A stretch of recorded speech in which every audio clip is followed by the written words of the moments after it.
Logo a seguir, depois da primeira multiplicação de pães e peixes, compeliu Jesus os discípulos a embarcar e passar adiante dele para outro lado, enquanto ele despedia as multidões. E, despedidas as multidões, subiu ao monte, a fim de orar sozinho. E caindo a tarde, lá estava ele só. Entretanto, o barco já estava longe, a muitos estádios. Um estádio, na Bíblia, é a medida de tempo que os estudiosos não sabem assim exatamente a medida, mas é em torno entre 100 e 200 metros de distância, mais ou menos. Alguns querem precisar a distância, né, de um estádio, mas as distâncias na Bíblia elas são sempre aproximadas. E são distâncias, medidas diferentes da nossa. Tem tiro de pedra, um tiro de arco, um estádio, né, côvados. Então, essas medidas são sempre aproximadas, tá bom?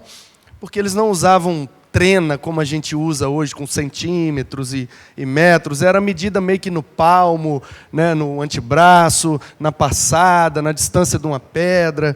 Era sempre mais ou menos. Mas a ideia é que os discípulos entraram no barco, Jesus subiu ao monte para orar, na beira da praia, na verdade o mar da Galileia, que é um grande lago de água doce, é chamado de mar pelo tamanho, e o vento batia da terra para a água e formava uma espécie de ondas que ia distanciando o barco. Então o barco estava já bem para dentro do mar da Galileia. Muitos estádios, né? Não é uma medida exata, mas já estava lá para dentro. Porque o vento era contrário, jogou o barco para dentro d'água. Versículo 25. Na quarta vigília da noite, foi Jesus ter com eles, andando por sobre o mar. E os discípulos, ao verem-no andando sobre as águas, ficaram aterrados e exclamaram: é um fantasma! E tomados de medo, gritaram. Mas Jesus imediatamente lhes disse: tende bom ânimo, sou eu, não temais. Respondendo-lhe Pedro, disse: se és tu, Senhor, manda-me ir ter contigo por sobre as águas. E ele disse: então vem. E Pedro, descendo do barco, andou por sobre as águas e foi ter com Jesus. Reparando, porém, na força do vento, teve medo e, começando a submergir, gritou: salva-me, Senhor. E prontamente Jesus, estendendo a mão, tomou-o e lhe disse: homem de pequena fé, por que duvidaste? Subindo ambos para o barco, cessou o vento. E os que estavam no barco o adoraram, dizendo: verdadeiramente és o Filho de Deus. Amém. Mês de outubro é o mês das crianças e o nosso tema é Jesus, o amigo verdadeiro. Já vimos alguns trechos do Evangelho de Jesus. E temos extraído do Evangelho algumas características da amizade de Jesus conosco. Portanto, já vimos que Jesus é o amigo verdadeiro, porque ele disse: eu sou a videira verdadeira. E eu não quero chamar vocês de servos, quero chamar vocês de amigos. E o verdadeiro amigo é aquele que dá a vida pelos seus amigos. E isso ele fez. Então ele é esse amigo verdadeiro. E aí a gente meditou ali em João capítulo 15 e percebemos que precisamos, assim como somos influenciados pelas amizades em geral, precisamos, principalmente, sermos influenciados pela amizade com Jesus. Quando a gente anda muito junto com alguém, a gente acaba se parecendo com esse alguém, se vestindo igual, cortando o cabelo igual, falando igual, porque a amizade nos aproxima, e nos aproxima não só geograficamente, não só relacionalmente, mas também nos aproxima em termos de afinidades e características parecidas.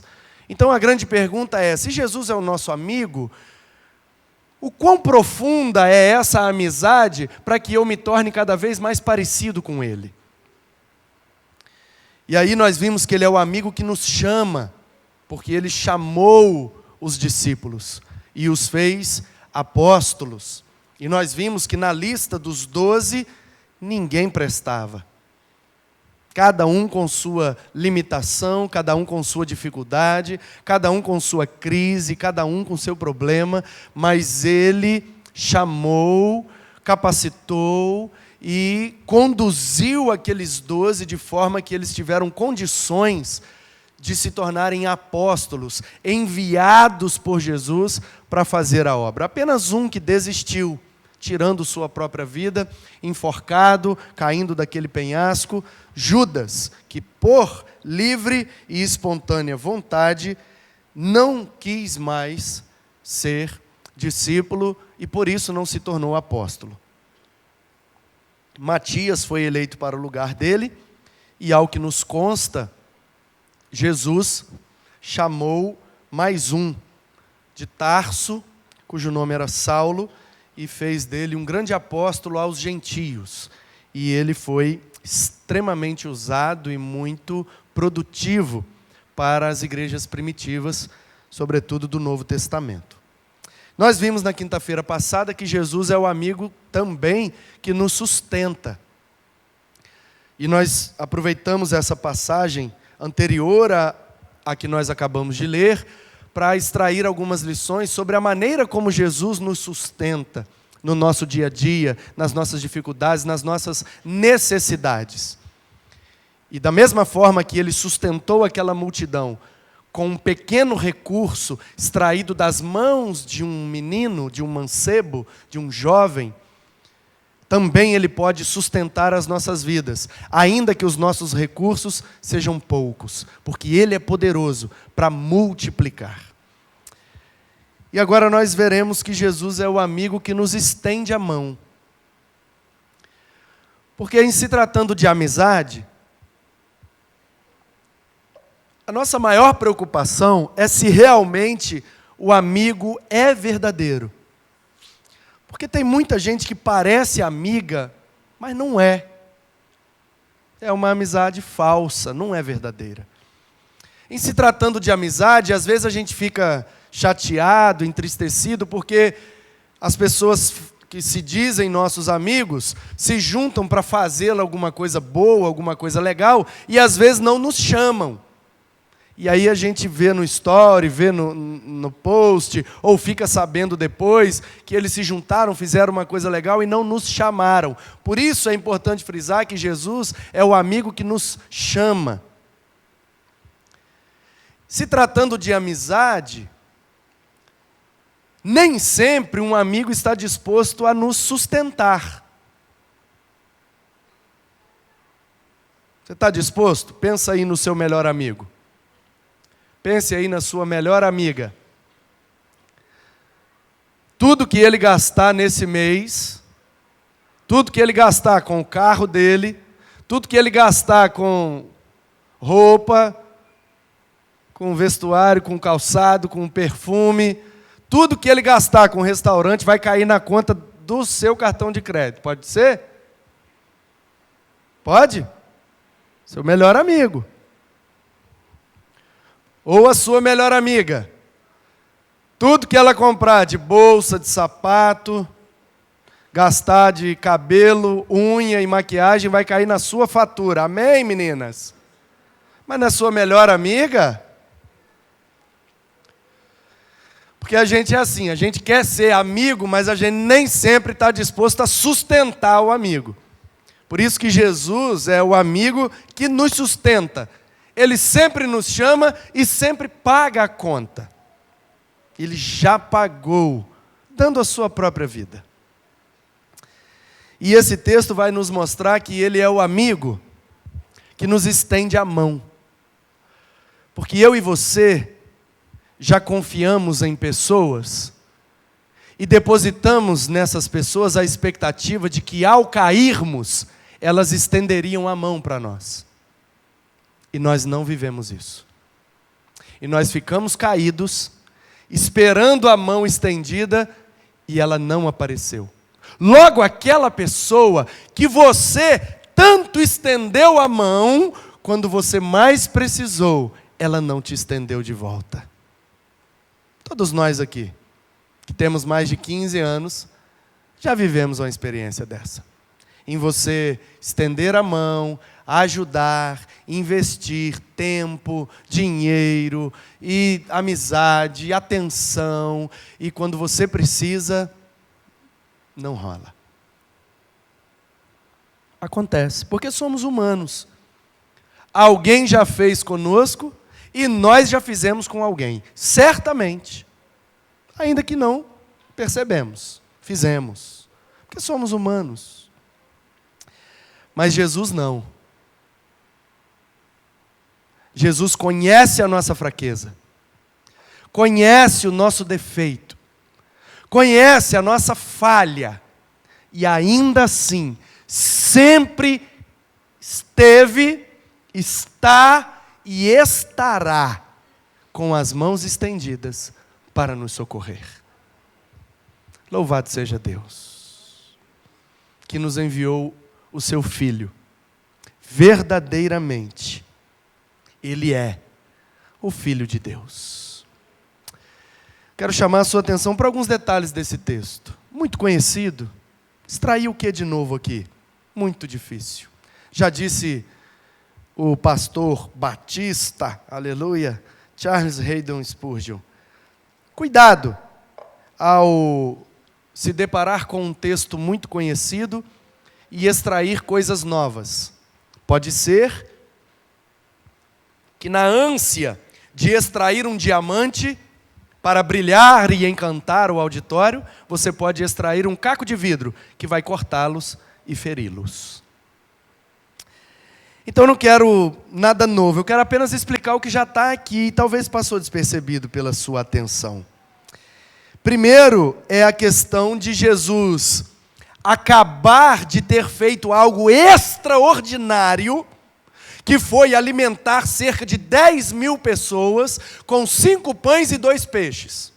Isso é extraordinário. Não tem como. Os próprios discípulos o informaram com antecedência. Senhor, despede essa multidão, porque não tem como dar comida para essa turma toda. 5.000 homens, fora mulheres e crianças. E o homens aí é varão, ou seja, sexo masculino acima de 30 anos. E os 5 pães e 2 peixes foram tomados da mão de um menino, de um jovem, de um mancebo. Então esse menino nem está na conta dos 5.000. E igual ele devia ter um monte. E como o ministério de Jesus é marcado pela presença de mulheres e crianças, eu imagino que ali tinha cerca de 10.000 pessoas. Estou chutando baixo. 5 pães e 2 peixes. Ainda que fosse 5 bisnaga e 2 robalo. Bisnaga igual daquela que meu tio Dimas comeu. E 2 robalo daqueles. Hein, William? Uns robalão daquele dá o quê? Uns 30 quilos? Os mais robustos? Tem robalo de 30 quilos? Chega a 30?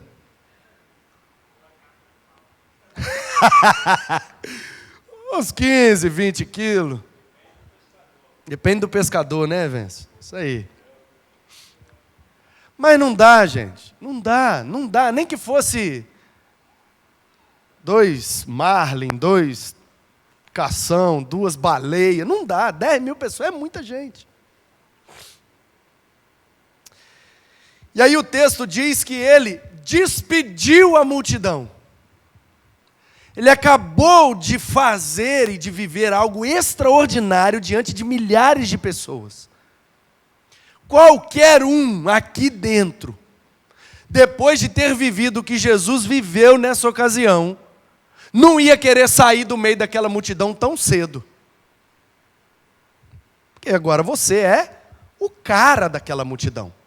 Todo mundo vai te elogiar, todo mundo vai, ei, você, e abraça, e beija e tal. Você fez algo extraordinário, ninguém nunca viu isso em Israel. E o que chama a minha atenção é que Jesus, após fazer algo extraordinário, despede o povo, bota os discípulos num barco e sobe para orar. Vai ser santo assim, lá em Nazaré, hein? O cara faz algo extraordinário e depois de ter feito, ao invés de viver a glória e o momento glorioso de ter feito algo extraordinário, ele se retira, sobe um monte e vai orar sozinho. Sabe, queridos, às vezes a gente tem a impressão de que Jesus está retirado, de que Jesus está longe, de que Jesus está deixando a nossa vida correr, e parece que os ventos da vida vão batendo no nosso barco da existência, e Jesus parece que não está vindo, e a gente está indo e ele não está vindo. Exatamente como figura aqui. Às vezes parece. E eu acho que às vezes o vento vai batendo.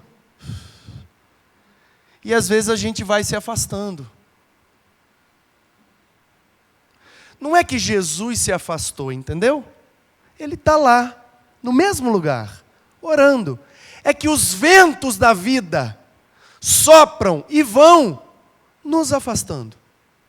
É a rotina, é um problema financeiro, é uma dificuldade de relacionamento, é um desastre natural, é uma enfermidade. Os ventos da vida vão batendo na gente. E a gente vai assim, não percebe muito. Mas, às vezes parece que a gente está longe dele. A primeira coisa que me chama a atenção é isso. Os ventos contrários levaram o barco para dentro do lago, o mar da Galileia. Percebe? Não foi Jesus que afastou, foi o vento contrário que levou o barco para longe de Jesus. E às vezes acontece isso comigo e com você. Os ventos das tribulações e adversidades da vida, às vezes batem em nós e vão nos afastando, os ventos contrários. Cristo está lá e os ventos só nos empurram contrário. Ou seja, é normal, meu irmão. Os discípulos viveram isso, eu vivo isso, você vai viver ou está vivendo isso. E eu quero que você tenha plena convicção de uma coisa: isto é normal. Natural. O vento é natural. Quem criou o vento? Foi Deus. E às vezes ele sopra contrário. Ou seja, viver é enfrentar os ventos. E às vezes eles são contrários. É normal. Os ventos contrários soprarem e nos afastarem. É normal. Ah, mas eu sou crente. Aqui eram discípulos. Ah, pastor, mas minha vida está em dia, eu não estou em pecado, não tem nada. É porque, meu querido, deixa eu te falar. Todo mundo que vive, principalmente na beira da praia, precisa se acostumar com os ventos. Então, uma coisa você precisa ter certeza: os ventos vão soprar, às vezes de forma contrária. Mas uma segunda coisa você também precisa ter certeza. E o texto diz, no versículo 25, na quarta vigília da noite. Deixa eu te explicar como é que funcionam os horários da cultura e do tempo aqui judaicos. O dia é contado pelos momentos de oração.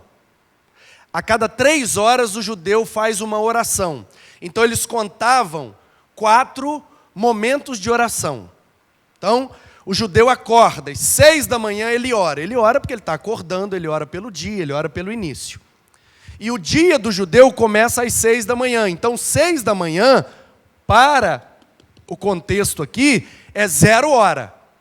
Porque começa ali.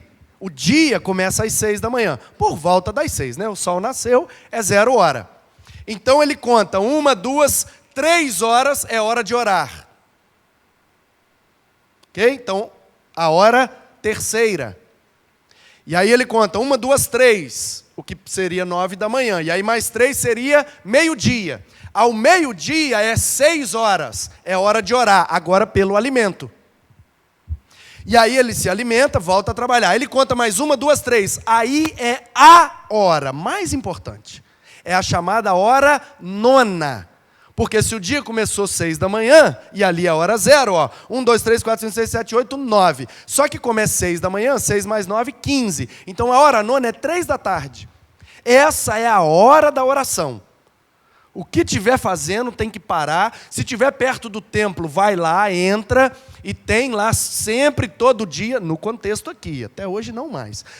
Eles entravam, tanto que em Atos 3, daqui a pouco eu vou citar o texto, eu vou te mostrar que Pedro e João subiam ao templo para orar na hora nona. Essa hora importante da oração, entendeu? Então, aí ele conta mais 3. E aí chega a hora 12ª, a última hora do dia. E aí ele ora porque está terminando o dia. Ele ora agradecendo o dia que teve. E agora começa a noite.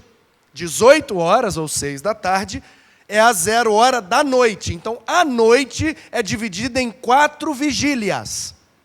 De 6 da tarde até as 9 da noite é a primeira vigília da noite. Ok? Quem está comigo diz amém. Então, de 6 da tarde, 18 horas, até 21 horas, 9 da noite, as primeiras 3 horas. É a chamada primeira vigília da noite. Aí, mais 3 bate em meia-noite. É chamada a segunda vigília da noite. Por isso que aqui, quando a gente faz vigília de oração, a gente ora de 9 da noite até meia-noite. 3 horas. Porque na Bíblia, uma vigília é 3 horas. Uma vez uma pessoa falou para mim, essa vigília sua não é vigília de verdade, não. Por quê não? Porque vigília de verdade vira a noite. Eu falei, não, que vira a noite é 4 vigílias. Aí ela não entendeu. Eu não preguiça de explicar. Aí, meia-noite então, de 9 da noite até meia-noite, a segunda vigília da noite. De meia-noite até as 3 da manhã é a terceira vigília da noite.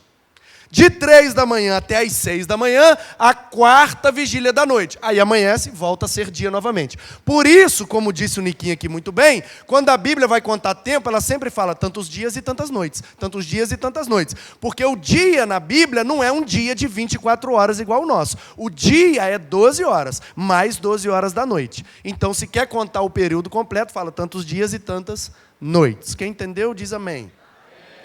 A Bíblia diz, no versículo 25, que Jesus apareceu na quarta vigília da noite. Ou seja, entre 3 da manhã e 6 da manhã. Porque eles não contavam hora, igual a gente conta com minutos, e nem tinha relógio. Mas me parece, pelo drama envolvido no texto, me parece, no nosso contexto, usando uma expressão nossa, que Jesus chegou aos 45 do segundo tempo. Na última vigília. No último momento. No último. Talvez você já entendeu. Às vezes, os ventos contrários vão nos afastando. Nos afastando dos propósitos, do propósito, do centro da vontade, nos afastando do prazer, da alegria, da comunhão, do serviço. Os ventos são contrários, então o vento contrário é sempre ruim. E nos afasta. É normal. Isso é a primeira certeza que temos que ter. É normal, às vezes o vento bate contrário. Às vezes bate favorável. você não faz nada e dá tudo certo, aleluia. Mas às vezes é contrário. Mas quando o vento é contrário, o texto diz, passa a primeira vigília e a gente fica apreensivo. Ai meu Deus, está acontecendo, esse vento está batendo, o que será que vai acontecer? Ai, aí vem a segunda vigília e mais 3 horas, imagina, dentro de um barquinho, naquele mar, aquele vento soprando e... Esses dias eu andei de barco para ver uma baleia, eu quase morri de tanto vomitar, e eu fico imaginando aqueles caras a noite inteira naquele barco, misericórdia, Senhor, e ainda bem que eles eram pescador mesmo, mas tinha uns lá que era cobrador de imposto, que não tinha nada a ver com pesca, devia estar tudo vomitando, Mateus, né? Tomé, os caras que não eram pescador, não! E cadê Jesus que não vem? Aquele desespero, e a terceira vigília da noite, e já tem 9 horas que o homem subiu para orar, e o vento soprando, e aquilo um breu, porque não tem energia elétrica, meu amigo. Se não tivesse lua cheia, um breu, a gente não vê nada. Sabe nem para onde é norte, para onde é sul, não tem bússola, não tem GPS, não tem nada. Tem celular, nada. A gente só ouve o barulho do vento e o barco parece que vai virar. Está tudo dando errado. E cadê Jesus? Eis que, na 4ª vigília da noite, ele aparece, andando sobre as águas. Às vezes é um negócio que a gente não acredita, e é assim que tem que ser, não acredito. Oi? É desse jeito que esse problema vai ser resolvido? Não acredito. Os discípulos atônitos. É um fantasma. Aí a gente sempre joga na conta do misticismo, né? Ai menino, eu dei uma sorte. Que sorte, rapaz! É Jesus andando sobre as águas e acalmando o vento contrário para ir ao seu encontro e te dar uma experiência inesquecível. Na 4ª vigília da noite, meu querido, aos 45 do segundo tempo, creia, ele virá. Ele virá ao nosso encontro. E se a gente for ousado igual Pedro, a gente vive uma experiência inesquecível. Primeira coisa que você tem que crer nessa noite: ventos contrários são normais. Segunda coisa, pode demorar o que for, ele virá. Terceira coisa, se você for ousado o suficiente para fazer-lhe um pedido ousado, ele te dá uma experiência inesquecível. Senhor, se és tu mesmo, manda eu ir. E ele fala, então vem. Ah, mas o Pedro não teve fé e afundou, mas ele foi o único que andou sobre as águas. O problema é que você é negativo, você só olha o defeito, aí você fala, ele foi a que afundou, mas dos 12, ninguém andou, só ele teve a experiência de pisar e não afundar. Meu Deus! Você já pensou o que é isso? Você pisar dentro d'água e não afundar. O cara é pescador, ele sabe que água afunda.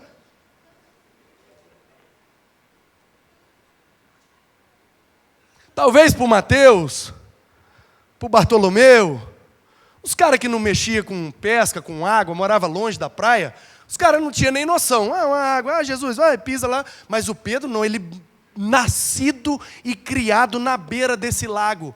O pai dele era pescador, o vô dele era pescador, o bisavô dele era pescador. Todo mundo ali vive de pesca. Ele, bebê, ele aprendeu a nadar antes de aprender a andar. De noite, o vento batendo, ele sabe muito bem dos perigos que ele está acostumado, ele trabalha, ele vive, ele mexe com aquilo. E Jesus fala, vem, e ele, pum, e vai. E vai, e vai, e vai, e vai. Aí diz o texto, de repente ele olhando ou percebendo, repara comigo, versículo 30, ó, reparando, porém, na força do vento, teve medo.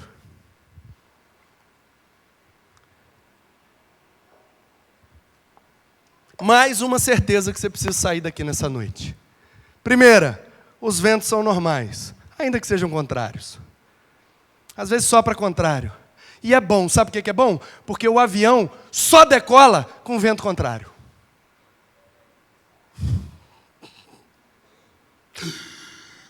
Ai, ai.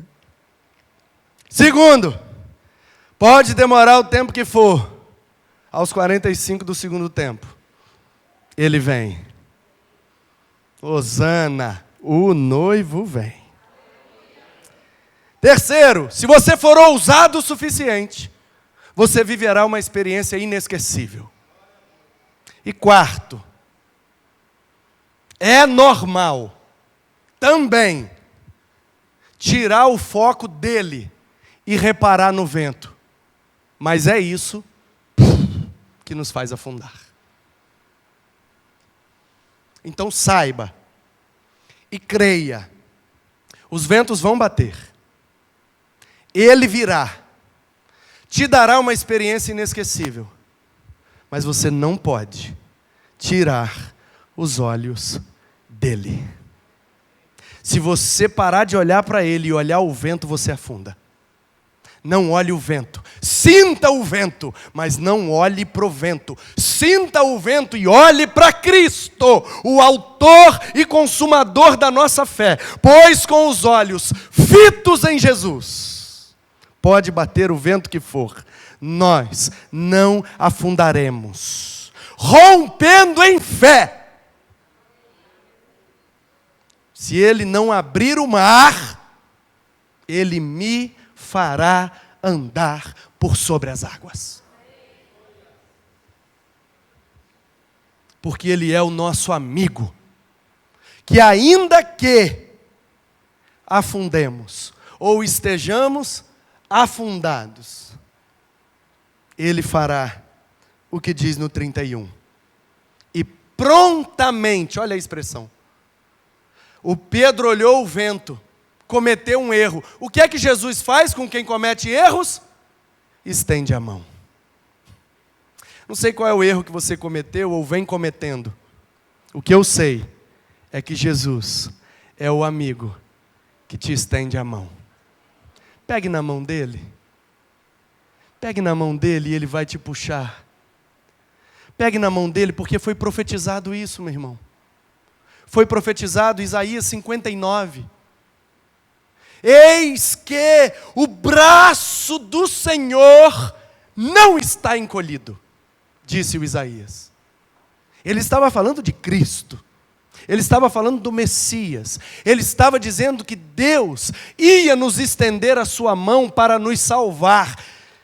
Portanto, o Senhor, o nosso Deus, em Cristo, está e estará sempre com os braços estendidos, prontamente, para nos socorrer, ainda que tenhamos naufragado. Porque Jesus é o amigo que nos estende a mão. Porque Ele é o braço do Senhor, estendido ao nosso favor. E em Atos capítulo 3, Pedro e João subiam ao templo para orar, na hora nona, e subindo pela porta formosa, era uma porta que ficava virada para o oriente, ela era de latão, uma espécie de, parecido assim com um colorado de bronze, e na hora nona, 3 da tarde, o sol estava numa posição sobre Israel, que ele refletia exatamente naquela porta, e como ela era de latão, bem formosa, o nome dela era por causa disso, porque às 3 da tarde, na hora da oração, o pessoal só subia por aquele lado, para entrar por aquela porta, também chamada de Pórtico de Salomão. E o sol às 3 da tarde batia nela e ela reluzia. E o povo na cidade olhava, por volta das 3 da tarde, o sol batia na porta e irradiava uma grande luz sobre Jerusalém. E o povo olhava aquela luz e sabia, está na hora de orar. Coisa linda, né? E aí Pedro e João, subindo ao templo, porque o templo ficava em cima do morro, viram um mendigo aleijado, caído, prostrado, naufragado, afundado na porta do templo, pedindo esmola. Pedro olhou para aquele homem e ele falou: ei moço, me dá uma moeda aí. E Pedro falou: mas eu não tenho ouro e nem prata. Mas o que eu tenho, eu te dou. Em nome de Jesus, o Nazareno, levanta e anda. E o homem não andou. A Bíblia diz, estendendo a mão. Você quer conferir comigo? Atos capítulo 3. Confere aí. Atos capítulo 3. Diz o texto sagrado, diz a palavra de Deus, que Pedro, versículo 7, tomando-o pela mão direita, o levantou, e imediatamente os seus pés e tornozelos se firmaram.